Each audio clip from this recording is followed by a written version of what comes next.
Good morning once again. Thanks so much for staying with us here on the program. The ANC's National Conference has resolved to restructure the public enterprises portfolio.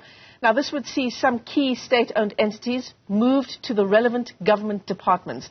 Companies such as Eskom would, for example, move to the Energy Department, Transnet to the Department of Transport, and Denel under that relevant department there as well. So let's bring in the chairperson of the Portfolio Committee on Public Enterprises this morning. Khayalethu Magaxa joins us via our video link. Khayalethu, it's great to have you with us here on the program. Thanks for coming on. I mean, this proposal at the ANC's conference, which was endorsed by delegates, to, as we say, move SOEs, well, essentially dissolve the Department of Public Enterprises. On the face of it, what's the motivation behind it, as you understand? Well, I think the intention is to create synergy and concurrency around the department and also the entities that's supposed to account straight to the department is. You will understand that Eskom currently is cutting across two departments. It's Department of Public Enterprise on the other hand, and also its Department of Mineral Resources and Energy on the other hand. And that creates a lot of confusion when it comes to accountability of that particular entity. It ends up being a struggle between the two ministries. But if one ministry is accountable to that particular department, or that department is accounting directly to the ministry, it creates a better way of administering it. So you sound like you're in favor of this move. Well, obviously, it's a better way of operating. You must also understand that this Department of Public Enterprise is not very, very, very long, or it's not an old department. It's a newly created department. There was no Department of Public Enterprise 15 or 20 years ago. So when we take a look at what the President had to say in an interview with Newzroom Afrika yesterday, he talked about, specifically insofar as Eskom is concerned, and moving Eskom under the Department of Energy.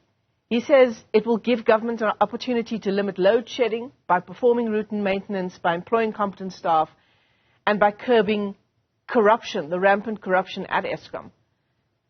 On the face of it, Khayalethu, does the Department of Public Enterprises not have this capacity? And as you say, it straddles the Department of Energy as well. Effectively, what I'm asking you is, how will this be different in terms of addressing the challenges, particularly as they pertain to Eskom? My understanding is limited to my role as a parliamentary member, as a parliament member, whose role is to do an oversight. When it comes to the department, I mean the presidency, I'm not sure, because I'm not going to be able to motivate further what the president was saying, or perhaps to be critical about it. I'm not 100% what informs that one. But all I understand is that if you have a department falling to one particular department in the ministry, is going to improve a lot, in the sense that that particular minister, you will be in a position to understand if it's failing to run that department. There are no powers that are also apportioned to another minister on the other hand. It's only one minister that is accountable for that department. As a president, you will be in a position to instruct or to question if there is anything wrong there, perhaps. That's why I think when it comes to performing of that particular entity, it's easy to administer or to make that entity accountable. Yeah, I hear what you're saying. Yeah. Unlike if you have two ministers, one will point perhaps a finger to another one.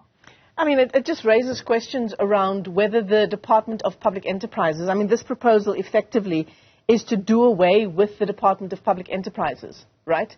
It just brings about questions around the failure of this department to fulfill its mandate over the past decades. Yeah, the real situation is that there's been policy gaps that has been affecting these entities.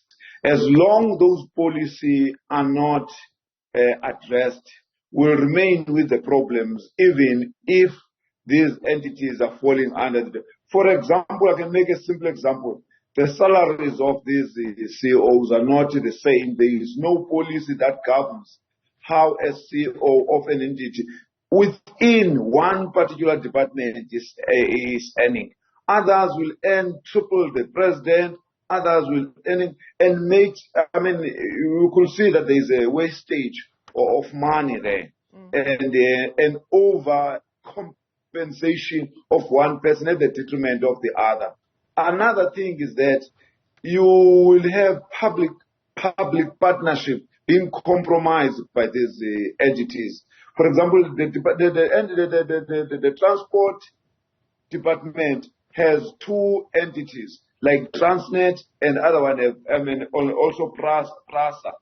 Both those, if they belong to one department, you can, as a minister, give instructions that they must work together.